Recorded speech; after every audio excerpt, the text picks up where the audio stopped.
গল্পতরু চ্যানেলে আপনাদের সাথে আছি আমি রাজ। পড়ছিলাম হুমায়ুন আহমেদের উপন্যাস পেন্সিল একা পড়ি। পড়ছি এর পঞ্চম পর্ব।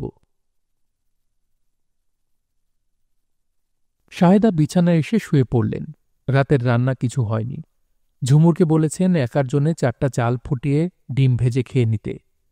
ঝুমুর এখনও চুলা ধরায়নি। শাহেদা ক্লান্ত গলায় ডাকলেন, ঝুমুর। ঝুমুর দরজা ধরে দাঁড়াল। তোর নিজের জন্য 2টা ভাত রেঁধে ফেল, আমি খাবো না। আমিও খাবো না। রাতে না খেয়ে থাকবি? হুম। কর যা ইচ্ছা। তোর আপা কি বলেছে রাতে ফিরবে না? না, সারা রাত শুটিং চলবে। তোমার কি মাথায় যন্ত্রণা? হুম। মাথা টিপে দেব? কিছু করতে হবে না, তুই ঘরের বাতি নিভিয়ে চলে যা। মশারি খাটিয়ে দেব, মশা আছে তো। যেতে বললাম না? ঝুমুর মার ঘর থেকে চলে এলো। তার টেস্ট পরীক্ষা শুরু হচ্ছে 9 তারিখ থেকে। বই নিয়ে বসতে ইচ্ছা করছে না। এমনিতে সে অনেক রাত পর্যন্ত জেগে থাকতে পারে, কিন্তু বই নিয়ে বসলেই শুধু হাই ওঠে। ঝুমুর খাটের উপর পা তুলে বসল। বই নিয়ে বসবে কি বসবে না ঠিক করতে পারল না। কারো সঙ্গে গল্প করতে ইচ্ছা করছে, গল্প করার মানুষ নেই। কথা শুনতে ভালোবাসে এমন কোনো ছেলের সঙ্গে বিয়ে হলে সে বেঁচে যায়। সমস্ত পুরুষকে ঝুমুর 3 ভাগে ভাগ করেছে। 1, এরা কথা শুনতে ভালোবাসে, স্বামী হিসেবে এরা আদর্শ। 2, এরা কথা বলতে ভালোবাসে, স্বামী হিসেবে এরা মোটামুটি। 3, এরা কথা শুনতেও ভালোবাসে না, বলতেও ভালোবাসে না, স্বামী হিসেবে এরা ভয়াবহ। মবিন ভাই কোন শ্রেণীর? ওই প্রথম শ্রেণীর? পুরোপুরি না। তিনি কথা শোনার চেয়ে বলতে বেশি পছন্দ করেন। স্বামী হিসেবে মবিন ভাই আদর্শ বলা যাবে না। ওনার বেশি বুদ্ধি। স্বামীদের কম বুদ্ধি থাকা ভালো। বেশি বুদ্ধির মানুষরা নানান ধরনের চালাকি করে। ঝুমুর। জি। 1 গ্লাস পানি দিয়ে যা। ঝুমুর উঠে গিয়ে পানির গ্লাস ভর্তি করে পানি নিয়ে গেল। বাতি জ্বালালো। শাহেদা তীক্ষ্ণ গলায় বললেন, বাতি নেভা। বাতি জ্বেলেছিস কেন? অন্ধকারে পানি খাবে কিভাবে? ঝুমুর লক্ষ্য করল পানির গ্লাস হাতে নিতে গিয়ে শাহেদার হাত কাঁপতে লাগল। ঝুমুর বলল, মা, তোমার কি জ্বর বেড়েছে? জানি না, বাতি নিভিয়ে চলে যা। তুমি আমার সঙ্গে অকারণে তো রাগারাগি করছো কেন? বাড়িওয়ালা চাচার কথা শুনে তুমি রেগেছ, সেই রাগ ঝাড়ছ আমার উপর। মানুষ কত কথা বলবে, তাই শুনে রেগে যেতে হবে? কুৎসিত কথা শুনব, তারপরও রাখব না? কুৎসিত কথা তো মা আমি সারাক্ষণই শুনি। আমি কি রাগ করি? রাগ করি না। আমি থাকি আমার মতো। তুই সারাক্ষণ কুৎসিত কথা শুনিস? হ্যাঁ।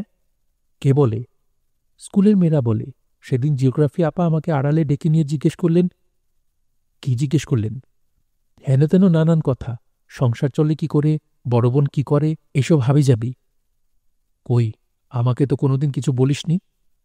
তোমাকে শুধু শুধু বলবো কেন? তাছাড়া আমি একজনের কথা আরেকজনকে বলি না। ঝুমুর, তুই আমার কাছে এসে বস। কেন? বসতে বলছি, বস। তুমি এমনভাবে বলছো যে মনে হচ্ছে তুমি আমাকে মারবে। মারব না, কাছে আয়। বস এখানে।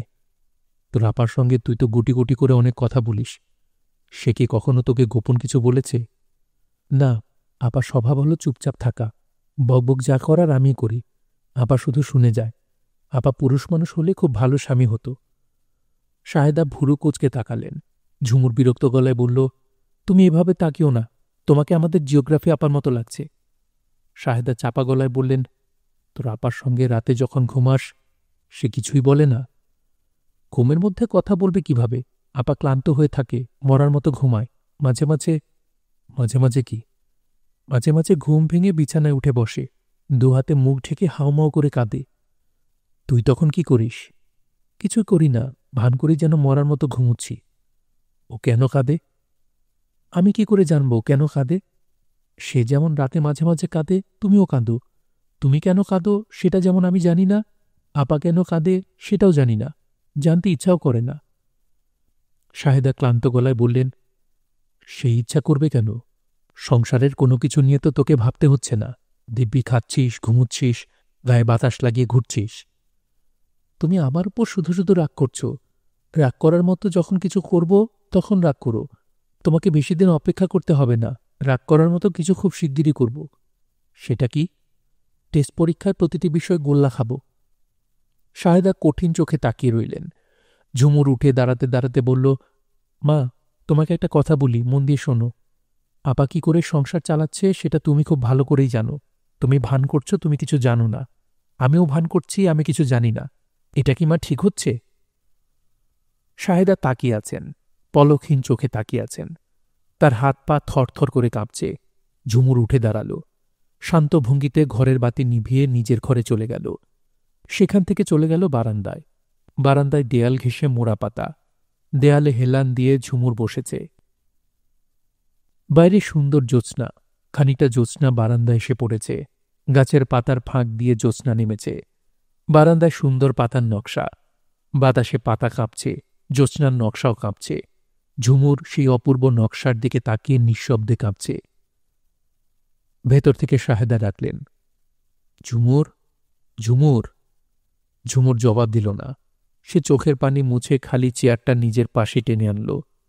তার কাছে এখন মনে হচ্ছে খালি চেয়ারে তার স্বামী বসে আছে। সে তার পায়ের কাছাকাছি বসেছে। ঝুমুর বলল, ঘুমাবে না? সে বলল, না। ঘুমাবে না কেন? রাত ৩টা বাজে। তুমি বড্ড বিরক্ত করো ঝুমুর। দেখছো না জ্যোৎস্না দেখছি। তুমি কি কবি যে তোমাকে হা করে জ্যোৎস্না দেখতে হবে? হ্যাঁ, আমি কবি। কবিরা জ্যোৎস্না দেখে না, তারা তাদের স্ত্রীর মুখের দিকে তাকিয়ে থাকে। কে বলেছে তোমাকে? আমি জানি। এখন তুমি আমার দিকে তাকাও। উফ, কি যে বিরক্ত করো। আমার দিকে না তাকালে আমি আরও বিরক্ত করব। সে ঝুমুরের দিকে তাকাল, তাকিয়ে হেসে ফেলল। এত সুন্দর করে সে হাসল যে হাসি দেখে ঝুমুরের চোখে পানি এসে গেল। ভেতর থেকে শাহেদা আবারও ক্লান্ত গলায় ডাকলেন, ঝুমুর। ঝুমুর কঠিন স্বরে বলল, ডাকাডাকি করবে না মা, আমি আসব না। না, ঝুমুর যাবে না। সে বারান্দায় বসে থাকবে, সারা রাত বসে থাকবে। পাশে বসে থাকা মানুষটার সঙ্গে কথা বলবে। ওকে একা রেখে সে যেতে পারবে না। পাশে বসা মানুষটা বলল, পানি খাবো ঝুমুর। ঝুমুর বলল, না, তুমি পানি খাবে না। পানি খাবার কথা বলে তুমি আমাকে ভেতরে পাঠাতে চাচ্ছ। ভেতরে গেলেই মার কাছে যেতে হবে। মার কাছে গেলে আমি আর আসতে পারবো না। তোমার সঙ্গে গল্প করাও হবে না। মাকে তুমি ভালোবাসো না? না, আমি কাউকেই ভালোবাসি না। আমার ধারণা তুমি রাগ করে এরকম কথা বলছ। আসলে তুমি সবাইকে ভালোবাসো। তোমার ধারণা নিয়ে তুমি বসে থাকো। কি ব্যাপার, তুমি দেখি আমার উপরও রাগ করছ? আমি সবার উপরই রাগ করছি। কিছুক্ষণের জন্য কি রাগ বন্ধ করা যায়? যায়। বেশ, রাগটা খানিকক্ষণের জন্য ধামাচাপা দাও। ধামাচাপা দিয়ে আমার হাত ধরে বসো, গল্প করো। কি গল্প? যে কোনো গল্প। তোমার বাবার গল্প বলো। বাবার কোনো গল্প নেই। ভালো মানুষ ছিলেন, হঠাৎ একদিন মারা গেলেন, ব্যাস। তোমাদের ভালোবাসতেন না? বাসতেন। খুব ভালোবাসতেন না মোটামুটি? ভাইয়াকে খুব ভালোবাসতেন। ভাইয়াকে ডাকতেন ভম্বল সিং। ছোটবেলায় গোবদা গোবদা ছিল তো, ভম্বল সিং নাম দিয়েছিলেন। বড় হয়েও সেই নাম। ভাইয়া কত রাগ করেছে, কান্নাকাটি করেছে, লাভ হয়নি। বাবা ভম্বল সিং ডাকবেই। তোমার ভাইয়া বাবাকে কেমন ভালোবাসত? ভাইয়া ভালোবাসত টাসত না, বাবাকে এড়িয়ে চলত। বাবার খুব চিড়িয়াখানা দেখার শখ। আমরা ঢাকায় থাকতাম, উনি থাকতেন সিলেটের জঙ্গলে। যতবার ঢাকায় আসতেন ঘ্যান ঘ্যান করতেন, ভম্বল সিং চল যাই, চিড়িয়াখানা দেখে আসি। ভাইয়া যাবে না। কত সাদাসাধি। শেষটায় মন খারাপ করে আমাকে নিয়ে যেতেন। বাবা ঢাকায় এসেছেন অথচ চিড়িয়াখানায় যাননি, এরকম কখনো হয়নি। বাবা কিভাবে মারা গেল সেটা শুনবেন? বলো। গরমের সময় হঠাৎ ছুটি নিয়ে ঢাকা চলে এলেন। মাকে বললেন, একা একা থাকতে অসহ্য লাগে। তোমরা এক জায়গায়, আমি অন্য জায়গায়। উপায়ও নেই। জঙ্গলের মধ্যে তোমাদের আমি কোথায় রাখব? বাচ্চাদের পড়াশোনা। মন মানে না বলে ছুটি নিয়ে চলে আসি। ভাবছি টাকা পয়সা প্রভিডেন্ট ফান্ডে যা আছে তাই নিয়ে ব্যবসা করব। মা বলল, তাই করো, চাকরি যথেষ্ট হয়েছে। এই বয়সে সিরিয়াস ব্যবসা তো পারবো না। টাকা পয়সা যা আছে তা দিয়ে একটা ফার্মেসি দেব। তার আয়ে সংসার চলবে। কেমন হবে বলো তো? ভালোই হবে। ছেলেমেয়ের জন্য তো সংসার। সেই ছেলেমেয়ে যদি চোখের সামনে না থাকলো তাহলে সংসার করে কি লাভ? ঠিকই বলেছ। এবার ফিরে গিয়ে চাকরি ছাড়ার ব্যবস্থা করব। যথেষ্ট হয়েছে, আর সহ্য হচ্ছে না। চাকরি ছেড়ে দিবেন এই সিদ্ধান্ত নেবার পর বাবা খুব খুশি। সবাইকে নিয়ে চিড়িয়াখানায় যাবেন। মাও যাচ্ছেন, শুধু ভাইয়া যাবে না। জন্তু জানোয়ার তার নাকি ভালো লাগে না। বাবা কত অনুরোধ করলেন, লাভ হল না। শেষে মন খারাপ করে বাবা আমাদের নিয়ে গেলেন। বাদর দেখলেন, ময়ূর দেখলেন। হাঁটতে হাঁটতে আমাদের পায়ে ব্যথা। বাবা নির্বিকার। বিকেলে চিড়িয়াখানা থেকে ফিরে এসে বাবা বললেন, শাহেদা, আমার শরীরটা যেন কেমন করছে। মা উদ্বিগ্ন গলায় বললেন, কেমন করছে মানে কি? বুঝতে পারছি না, কিরকম যেন লাগছে। ভম্বল সিং কোথায়? ও গেছে বন্ধুদের বাসায়। ডাক্তার ডাকতে হবে? বুঝতে পারছি না, হঠাৎ প্রেশার বেড়ে গেল কি না। সব কেমন যেন অন্ধকার লাগছে, ধোঁয়া ধোঁয়া। এসব কি বলছো? ভম্বল সিং কোথায়? ভম্বল? আপা ছুটে গেল ডাক্তার ডাকতে। আমি বাবাকে জড়িয়ে ধরে থাকলাম। মা কাঁদতে লাগল। বাবা শুধু একটু পরপর বলতে লাগল, ভম্বল কোথায়? ভম্বল সিং। ঠিক 2 ঘন্টার ভেতর বাবা মারা গেলেন। আমরা হাসপাতালে নেবারও সময় পেলাম না। ভাইয়া বাসায় ফিরল সন্ধ্যার পর। বাসায় তখন অনেক লোকজন। ভাইয়া অবাক হয়ে বলল, ব্যাপার কি? কি হয়েছে? তারপর? তারপর আবার কি? কিছু না। তোমার ভাইয়া বাবার মৃত্যু কিভাবে গ্রহণ করল? জানি না কিভাবে গ্রহণ করল। সে ছুটে ঘর থেকে বের হয়ে গেল। ফিরে এলো 3 দিন পর। বাবার এর মধ্যে কবর হয়ে গেছে। ঘরে লোকজনের ভিড় নেই। মার হার্টের অসুখের মতো হয়েছে, বিছানায় শোয়া। ডাক্তার তাকে কড়া ঘুমের ওষুধ দিয়েছে। ঘুমের ওষুধ খায়, ঘুমোতে পারে না, যে মেরে পড়ে থাকে। ভাইয়া ফিরে এসে সংসারের হাল ধরল। তার তখন কত বয়স? বিএ ফার্স্ট ইয়ারে পড়ে। চাকরি বাকরির অনেক চেষ্টা করল, পেল না। বাবার প্রভিডেন্ট ফান্ড দিয়ে ব্যবসার চেষ্টা করল। হেন ব্যবসা নেই যা সে করেনি। ভোর থেকে গভীর রাত পর্যন্ত পরিশ্রম। মানুষ যে কি অমানসিক পরিশ্রম করতে পারে, আপনি ভাইয়াকে সে সময় না দেখলে বিশ্বাস করবেন না। একসময় খবর পেল এফডিসিতে মালামাল সাপ্লাইয়ের ভালো ব্যবসা আছে। ইনভেস্টমেন্ট কম, লাভ বেশি। শুরু করল সেই ব্যবসা। লাভ হলো? মোটামুটি হলো। ভাইয়ার ভাগ্য ছিল খারাপ। খারাপ ভাগ্যের মানুষ তো খুব ভালো কিছু করতে পারে না। উনি মানুষ খুন করলেন কেন? সেটা আমি আপনাকে বলবো না। সব কথা বলতে নেই। কিছু কিছু কথা না বলাই ভালো। হয়েছে কি জানেন? ভাইয়া তো গভীর রাতে ফেরে। সেদিন হঠাৎ দুপুরে এসে হাজির। আমাকে বলল, খুকি চিড়িয়াখানা যাবি? ভাইয়া আমাকে ঝুমুর ডাকত না, ডাকত খুকি। ভাইয়া আমাকে চিড়িয়াখানায় নিয়ে যেতে চায় শুনে আমি অবাক হলাম না। কারণ আমি জানতাম বাবার মৃত্যুর পর ভাইয়া প্রায় চিড়িয়াখানায় যায়। বানরের খাঁচার সামনে দাঁড়িয়ে থাকে। আমি বললাম, হ্যাঁ ভাইয়া, যাব। আমি কাপড় পরে তৈরি হয়েছি। ভাইয়া বলল, না থাক। তখন আমরা মগবাজারের একটা বাসায় থাকতাম। ছোট একতলা বাসার একদিকে আমরা, অন্যদিকে হাফিজ বলে এক ভদ্রলোক আর তার স্ত্রী 2 ছেলে। সেদিন ভাইয়া সেই যে দুপুরে এসেছে, আর বেরোচ্ছে না।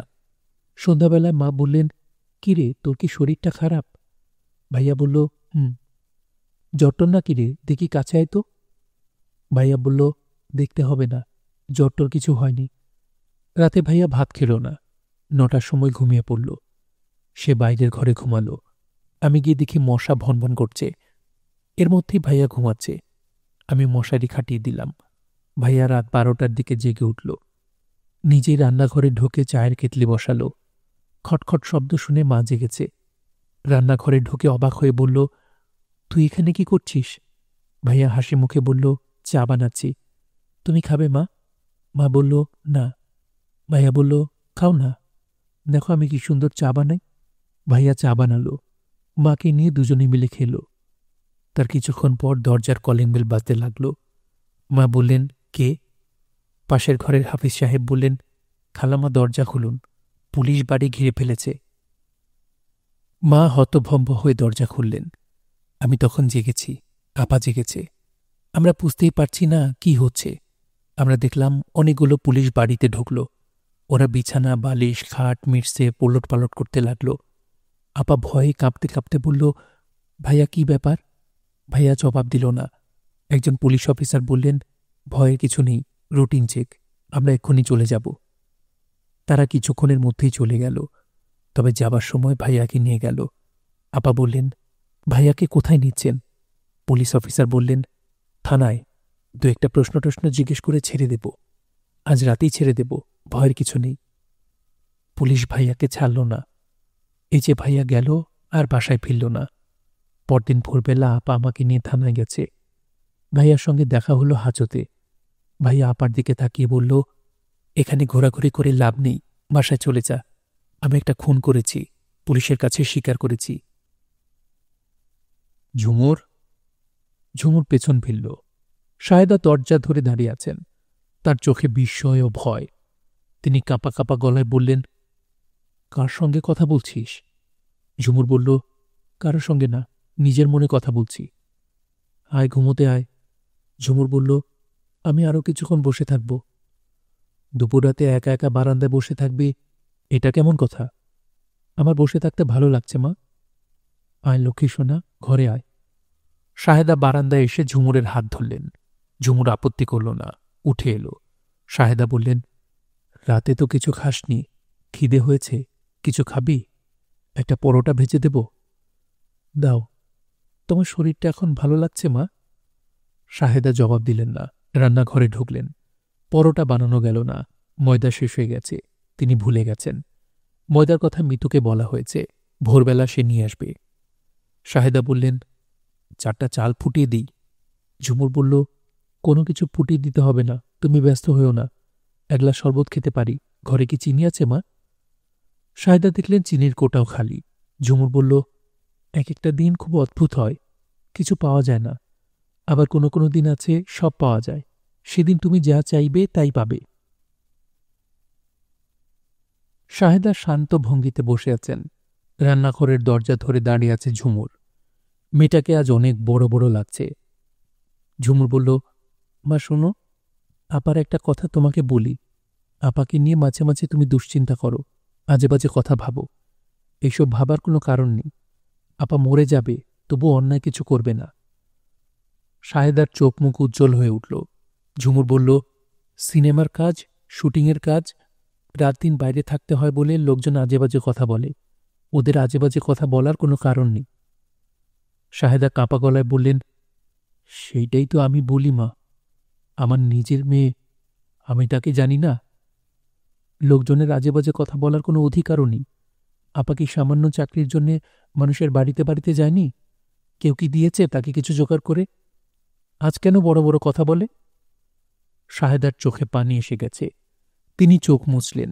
চোখ মুছতে মুছতে বললেন, তুই যে বললি ও রাতে ঘুম থেকে উঠে কাঁদে, কাঁদে কেন? মনের দুঃখে কাঁদে। আমার মনে হয় বেশিরভাগ সময় মবিন ভাইয়ের জন্য কাঁদে। প্রায় তো মবিন ভাই টিউশনি চলে যায়, বেচারার প্রায় না খেয়ে থাকার মতো জোগাড় হয়। একবার কি হয়েছে জানো মা? প্রায় 10 দিন মবিন ভাই ভাত খায়নি। যে হোটেলে বাকিতে খেত তারা খাওয়া বন্ধ করে দিয়েছে। থাক, এসব শুনতে চাচ্ছি না। শোনো না মা, মবিন ভাই বাধ্য হয়ে চিড়া আর গুড় কিনে আনলো। চিড়া পানিতে ভিজিয়ে গুড় দিয়ে খায়। আপা জানতে পেরে হোটেলের বিল মিটিয়ে দিয়ে এসে খুব কাঁদছিল। সাহেদা দীর্ঘ নিঃশ্বাস ফেললেন। ঝুমুর এসে মায়ের পাশে বসল। কোমল গলায় বলল, তুমি মবিন ভাইয়ের সঙ্গে আপার বিয়ে দাও মা, ওরা কয়েকটা দিন আনন্দ করুক। ও বউকে খাওয়াবে কি? চিড়ার গুড় খাওয়াবে, তাতে কি মা? ওরা দুজন যখন বারান্দায় বসে গল্প করবে, তখন দেখো তোমার কত ভালো লাগবে। সাহেদা দেখলেন ঝুমুরের চোখ দিয়ে টপ টপ করে পানি পড়ছে। আজমল তরফদারের ছবি প্রেম দেওয়ানার ডাবিং শুরু হয়েছে। ডাবিং স্টুডিওতে জমজমাট অবস্থা। 9টা থেকে শিফট শুরু হলেও স্টার সুপারস্টাররা 10টা-11টার দিকে আসেন। যিনি যত বড় স্টার তিনি আসবেন তত দেরিতে। গ্যালাক্সি স্টার ফরহাদের সেই হিসেবে 12টার দিকে আসার কথা। অত্যন্ত আশ্চর্যের বিষয়, তিনি সকাল 9টার সময় চলে এসেছেন। তার মুডও আজ খুব ভালো। গাড়ি থেকে নেমেই চেঁচিয়ে বললেন, আজমল ভাই, জম্পেশ করে চা বানান দেখি। আপনার ব্যাটালিয়ন রেডি? হ্যাঁ রেডি। দেখবেন ইনশাল্লাহ 40 লুপ এক শিফটে নামিয়ে দেব। ম্যাডাম এসেছেন? এখনো আসেননি। ডায়লগ দিতে বলুন, বসে বসে মুখস্থ করতে থাকি। চা তো এখনো দিল না। ফরহাদ সাহেব ডাবিং রুমে চলে গেলেন। আজমল তরফদারের সঙ্গে বিমল দাঁড়িয়ে আছে। সে এসেছে বিশেষ কারণে। রেশমাকে বড় সাহেবের অফিসে নিয়ে যেতে হবে। বড় সাহেব খবর পাঠিয়েছেন, রেশমার আজ ডাবিং আছে, সে 9টার আগে এসে পড়ে। আজই শুধু দেরি হচ্ছে। বিমল ফরহাদকে দেখিয়ে নিচু গলায় বলল, উনি কি আপনার ছবির হিরো? জাতা হিরো না, গ্যালাক্সি হিট হিরো। আমাদের ছবিতে কি উনি থাকছেন? হুম, না থাকলেই ভালো হতো। কেন? গাধা, অভিনয় জানে না। তাহলে তাকে নিচ্ছেন কেন? রিকশাওয়ালারা তাকে দেখতে চায়। তাকে কি নতুন ছবির কথা বলা হয়েছে? এখনো বলা হয়নি, তবে সে জেনে গেছে আমরা বড় বাজেটে নামছি। ছবি পাড়ায় খবর হয়ে গেছে। আজ যে ৯টার সময় উপস্থিত, এই কারণেই উপস্থিত। আপনাকে খাতির করা শুরু করেছে। হুম। লুপ লাগানো হয়েছে, খণ্ড খণ্ড দৃশ্য বড় পর্দায় দেখানো হচ্ছে। ছবি দেখে দেখে অভিনেতা অভিনেত্রীরা ডায়লগ বলবেন। ম্যাগনেটিক ফিতায় সেই শব্দ ধারণ হবে, পরে একসঙ্গে জোড়া লাগানো হবে। বিমল বলল, ব্যাপারটা তো খুব ইন্টারেস্টিং। কাগজে কলমে খুব ইন্টারেস্টিং, তবে কাজ শুরু হলে দেখবে কত ঝামেলা।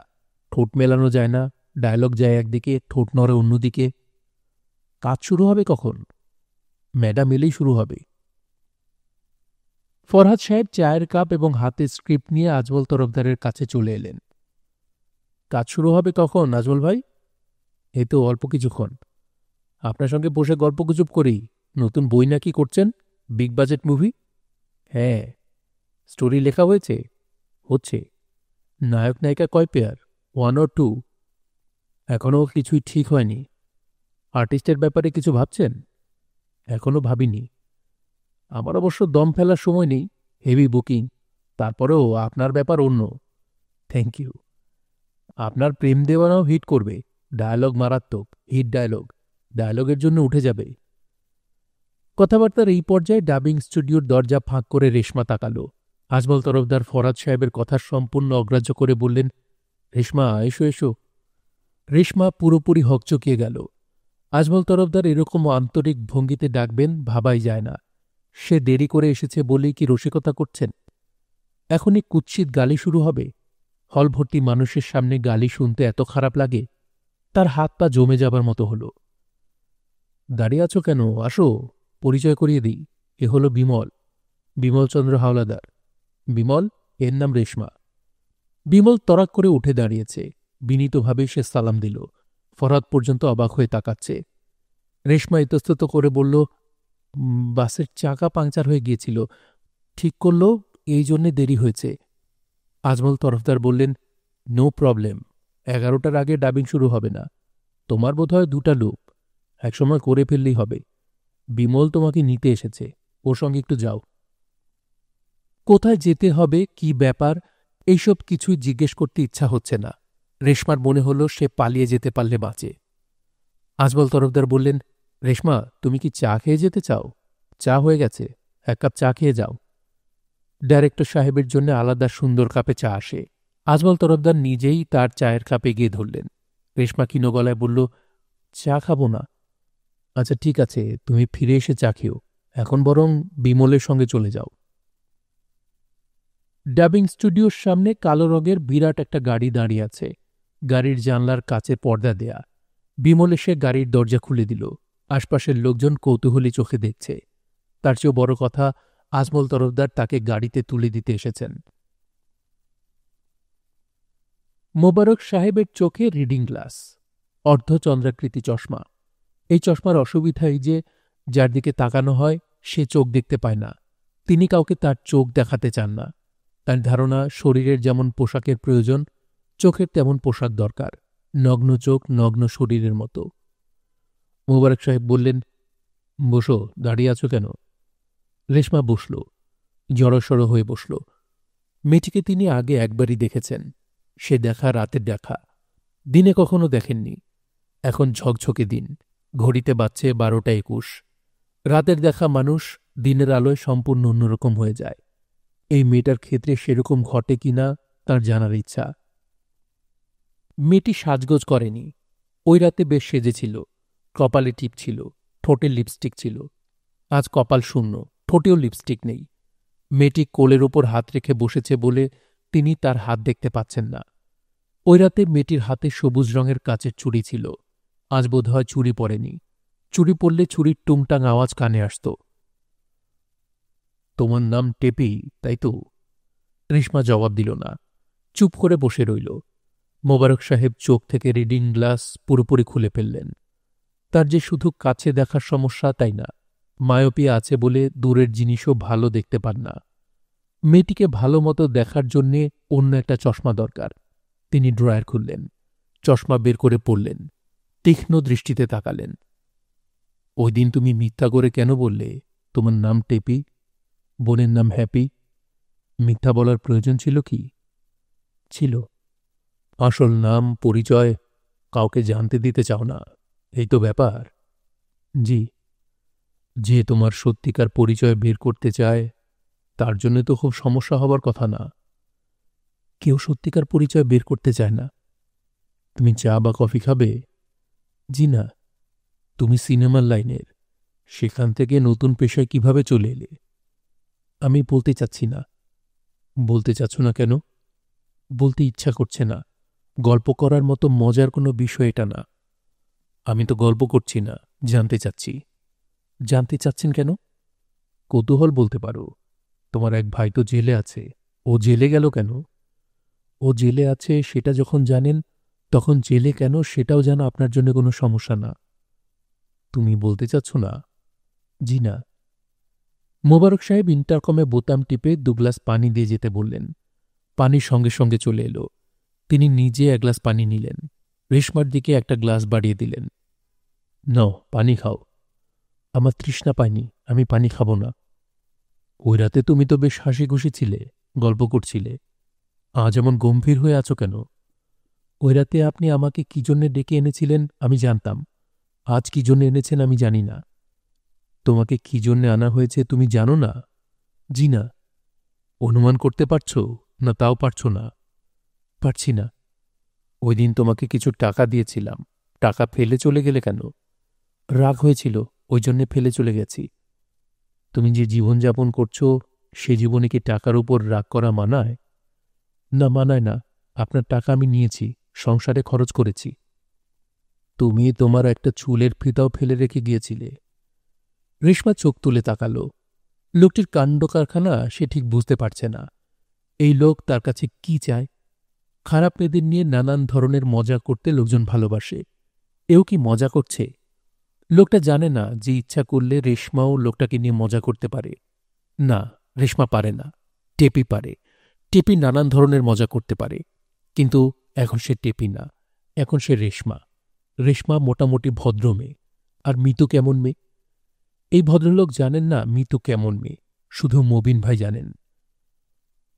এই লোকটার সামনে সে কি কিছুক্ষণের জন্য মিতু হবে? লোকটা তাকে চমকে দেওয়ার চেষ্টা করছে। নানান ধরনের চশমা পরে নানাভাবে তাকাচ্ছে।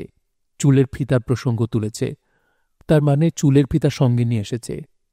রেশমা সহজ হয়ে বসল, মিষ্টি করে হাসল, একটু ঝুঁকে এসে বলল, আপনি কি আমার চুলের ফিতা নিয়ে এসেছেন? হ্যাঁ। চুলের ফিতা ফেরত দেবার দরকার ছিল না। চুলের ফিতা আমি ইচ্ছা করে রেখে এসেছিলাম। কেন? উপহার। একটা খারাপ মেয়েরও তো উপহার দেবার ইচ্ছা হতে পারে, পারে না? পারে। কাজেই তুমি বলতে চাচ্ছ যে আমি ওই ফিতা রেখে দিতে পারি? হ্যাঁ, পারেন। তুমি কথা তো খুব গুছিয়ে বলছ। নানান ধরনের মানুষের সঙ্গে মিশি, নানান রকমের কথা বলা শিখি। আমার সঙ্গে তো বেশ কিছু সময় ছিলে। আমার কাছ থেকে কি শিখেছ? আপনার কাছ থেকে শিখেছি মানুষকে কি করে ভয় দেখাতে হয়। আপনার কর্মচারীরা নিশ্চয়ই আপনাকে অসম্ভব ভয় পায়। হ্যাঁ, পায়। আপনার স্ত্রীও খুব ভয় পান, তাই না? মনে হয় পায়। সে রাতে তুমি ভয় পেয়েছিলে, এখন তো মনে হয় পাচ্ছ না। না, এখন পাচ্ছি না। পাচ্ছ না কেন? আমার যা মনে আসছে সেটা যদি বলে ফেলি আপনি রাগ করবেন না তো? বলো, রাগ করব না। আপনাকে ভয় পাওয়ার মতো প্রচুর লোকজন আপনি চারদিকে জড়ো করে রেখেছেন, কিন্তু আপনার কথা বলার লোক নেই, যে জন্যে আপনার লোকজন আমার মতো মেয়েদের খুঁজে খুঁজে নিয়ে আসে। আমার সঙ্গে খানিক্ষণ থেকে তোমার এই ধারণা হয়েছে? জি, অনেকের সঙ্গে মিশেছি তো, মানুষের অনেক কিছু চট করে ধরে ফেলতে পারি। তোমার জীবনের পরিকল্পনা কি? কোনো পরিকল্পনা নেই। সে কি, কোনো পরিকল্পনা নেই? না। বিয়ে করে সংসারী হবার পরিকল্পনাও নেই? রেশমা চুপ করে রইল। মোবারক সাহেব আগ্রহ নিয়ে জিজ্ঞেস করলেন, ছবির জগতের সঙ্গে যুক্ত আছো, তোমার কি ইচ্ছে করে না কোনো একটা ছবির নায়িকা হবে, সুপারস্টার হবে? ইচ্ছে করে? রেশমার খুব ইচ্ছা করে, মিতুর করে না। বুঝতে পারছি না। বাবা আমার নাম রেখেছিলেন মিতু, আমার ছবির নাম রেশমা। আর রাতে যখন আপনাদের মতো মানুষের কাছে যাই তখন আমি টেপি। তোমাকে আমি কোন নামে ডাকব? টেপি নামে ডাকবেন। টেপি নামটা খুব খারাপ লাগলে রেশমা ডাকবেন। মিতু ডাকা যাবে না? না, আপনি টেপিকে চেনেন, মিতুকে চেনেন না। চা খাবে? না। খাও, চা খাও। মোবারক সাহেব ইন্টারকমে চা দিতে বললেন। চোখ থেকে চশমা খুলে ফেললেন। বেশিক্ষণ তিনি চোখে চশমা রাখতে পারেন না, মাথায় সূক্ষ্ম যন্ত্রণা হয়। তিনি চোখের ডাক্তারের সঙ্গে কথা বলেছেন। ডাক্তারের ধারণা চশমার জন্য চোখে যন্ত্রণা হবার কোনো কারণ নেই, ব্যাপারটা মনস্তাত্ত্বিক। একজন সাইকিয়াট্রিস্টের সঙ্গে এক ফাঁকে কথা বলতে হবে।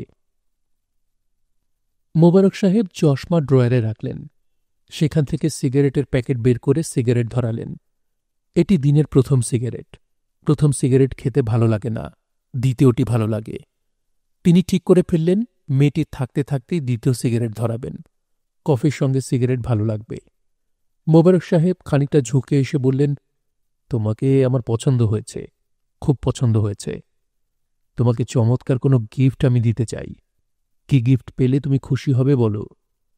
যা চাই তাই দেবেন? দিয়ে ফেলতেও পারি, পরীক্ষা করে দেখো। রেশমা উঠে দাঁড়াতে দাঁড়াতে বলল, আমি কারো কাছ থেকে গিফট নেই না। তুমি তো ঠিক কথা বললে না টিপি, তুমিও গিফট নাও। মবিন বললে এক ভদ্রলোক তোমাকে গিফট দেন না। রেশমা বিস্মিত হয়ে বলল, আপনি সব খবর জানেন? হ্যাঁ। কেন? পর এক সময় বলা যাবে। আজ বলবেন না? না, 1টা বেজে গেছে, 1টার সময় আমার অন্য অ্যাপয়েন্টমেন্ট। স্যার আমি যাই।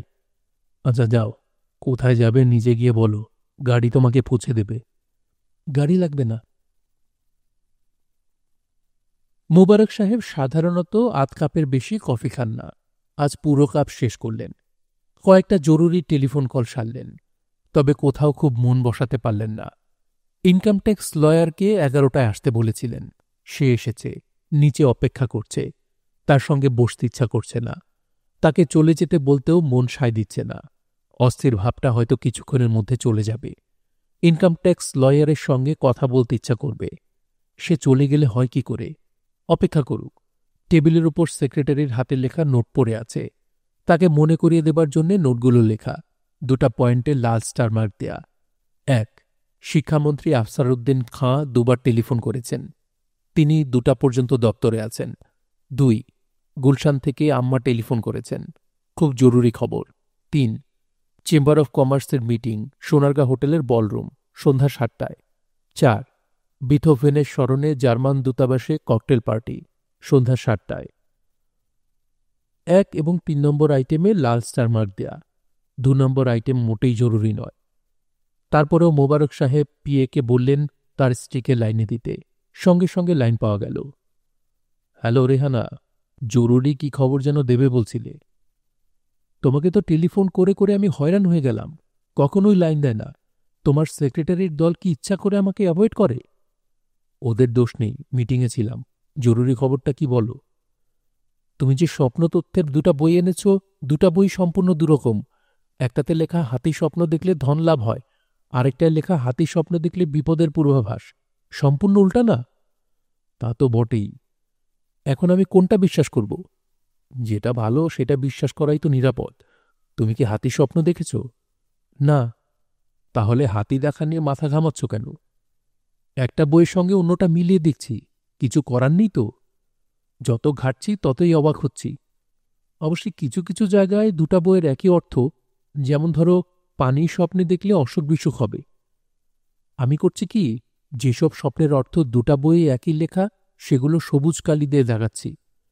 দাগাদাগির কাজ তো সাধারণত লাল কালি দিয়ে করা হয়, তুমি সবুজ কালি ব্যবহার করছো কেন? আচ্ছা আচ্ছা, দাঁড়াও দাঁড়াও, 1 সেকেন্ড, খুব একটা জরুরি কথা, পরে বলতে ভুলে যাব। সিমির যমজ মেয়ে হয়েছে, আমি হাসপাতালে দেখতে গিয়েছিলাম, খুব সুন্দর হয়েছে। সিমিকে মোবারক সাহেব চিনতে পারলেন না। তারপরেও যথেষ্ট উদ্বেগের সঙ্গে বললেন, সিমি ভালো আছে তো? হ্যাঁ ভালো আছে। যমজ মেয়ে দেখে একটু মন খারাপ করেছে। মন খারাপের কি আছে? আগে আরও 2টা মেয়ে আছে, এই জন্য একটু মন খারাপ। ও আচ্ছা, আগেও তো 2টা মেয়ে আছে, ভুলে গিয়েছিলাম। রেশমা শোনো, একটু পরে তোমাকে আবার টেলিফোন করব। ইনকাম ট্যাক্সের এক উকিল এসেছে, অনেকক্ষণ ধরে অপেক্ষা করছে। মোবারক সাহেব রেহানাকে আর কিছু বলার সুযোগ দিলেন না। টেলিফোন নামিয়ে রেখে লাল কালি দিয়ে তাঁর সামনে রাখা নোটের 2 নম্বর আইটেম কেটে দিলেন। পিএকে বললেন শিক্ষামন্ত্রীর সঙ্গে যোগাযোগ করিয়ে দিতে। শিক্ষামন্ত্রী আফসার উদ্দিন খাঁ অত্যন্ত আন্তরিক ভঙ্গিতে বললেন, মোবারক সাহেব নাকি? আরে ভাই, আপনাকে তো পাওয়াই যায় না। খুবই ব্যস্ততার ভেতর আছি স্যার। ব্যস্ত মানুষ ব্যস্ত থাকবে না, তাই বলে একেবারে যোগাযোগ বাদ দিবেন, এটা কেমন কথা? এই তো স্যার যোগাযোগ করলাম, এখন বলুন কি করতে পারি? খেদমত আপনি কি করবেন? খেদমত করব আমরা। আমরা হলাম জনগণের খেদমতগার। গরিবকে স্মরণ করেছেন কি জন্যে স্যার বলুন? আমার মেজমের বিয়ে। বাহ বাহ, খুব ভালো সংবাদ। ভালো সংবাদ মন্দ সংবাদ জানি না, মেয়ে যখন আছে পার তো করতেই হবে। আপনার ছেলেপুলে নাই, ঝাড়া হাত পা মানুষ। ছেলেপুলের বিয়ে শাদির যন্ত্রণা আপনাকে পোহাতে হচ্ছে না। You are a lucky man.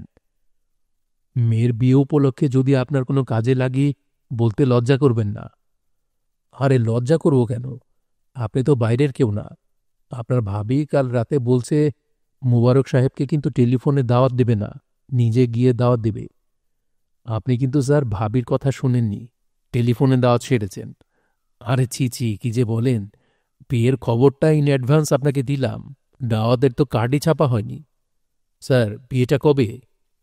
এখনও দেরি আছে, 25 তারিখ শুক্রবার, সেনাকুঞ্জে। আপনার মেয়েকে একটু জিজ্ঞেস করে দেখবেন সে চাচার কাছ থেকে কি উপহার চায়, নাকি আমি নিজেই জিজ্ঞেস করব? সর্বনাশ, ওই কাজ করতে যাবেন না। সে গাড়ি চেয়ে বসবে। ওই দিন সে তার মাকে বলেছিল মোবারক চাচার অভ্যাস উপহার দেওয়ার আগে জিজ্ঞেস করা কি উপহার চাই। আমাকে যদি জিজ্ঞেস করে আমি বলবো লাল রঙের টয়োটা সিভান। লাল রঙের টয়োটা সিভানের শখ? আরে ভাই ছি ছি, আমার এই পাগলি মেয়ের কথা আর কোনো গুরুত্ব দেবেন না। যদি কিছু দিতেই হয় একটা কোরআন শরীফ দেবেন মোবারক সাহেব। জি। মেয়ের লাল গাড়ির শখের কথা আপনাকে বলা উচিত হয়নি। আপনি তো আবার ছেলে মেয়ের শখের অত্যাধিক গুরুত্ব দেন ভাই। শুনুন, আমার নিজের ব্যক্তিগত ধারণা, আল্লাহ পাকের পাক কালামের চেয়ে ভালো গিফট কিছুই হয় না। এখন এর কারণে আপনারা আমাকে প্রাচীনপন্থী মনে করেন বা না করেন, কিছু যায় আসে না। আফসার উদ্দিন খাঁ সাহেবও রেহানার মতো দীর্ঘ সময় কথা বললেন। মোবারক সাহেব ছাড়া পেলেন 8 ঘণ্টা পর। পিএকে বললেন, নোট করে রাখুন, মন্ত্রী আফসার উদ্দিনের মেয়ের বিয়ে 25 তারিখ, সেনাকুঞ্জে। বিয়ের টাইমটা জেনে নেবেন। গিফট আইটেম একটা কোরআন শরীফ, সুন্দর করে র্যাপিং পেপারে মোড়া। কোরআন শরীফ? হ্যাঁ। মোবারক সাহেব মনে মনে হাসলেন। মন্ত্রী আফসার উদ্দিনের সঙ্গে এই রসিকতা করা যায়। সে নিশ্চিত ধরে নিয়েছে লাল রঙের টয়োটা সিভান আসছে। সে জানে না এই জগতের কোনো কিছুই নিশ্চিতভাবে নেয়া ঠিক না। জগতের কোনো কিছুই নিশ্চিত নয়। শুনছিলেন হুমায়ুন আহমেদের উপন্যাস পেন্সিল লেখা পড়ি। পড়ছিলাম এর 5ম পর্ব। উপন্যাসটি শুনতে আপনাদের কাছে কেমন লাগছে তা অবশ্যই কমেন্ট করে আমাদেরকে জানাতে পারেন। ভালো লাগলে একটি লাইক করবেন, চাইলে শেয়ার করে অন্যকে শোনার সুযোগ করে দিতে পারেন। সবাই ভালো থাকবেন, সুস্থ থাকবেন এবং গল্পতরুর সঙ্গেই থাকবেন। ধন্যবাদ।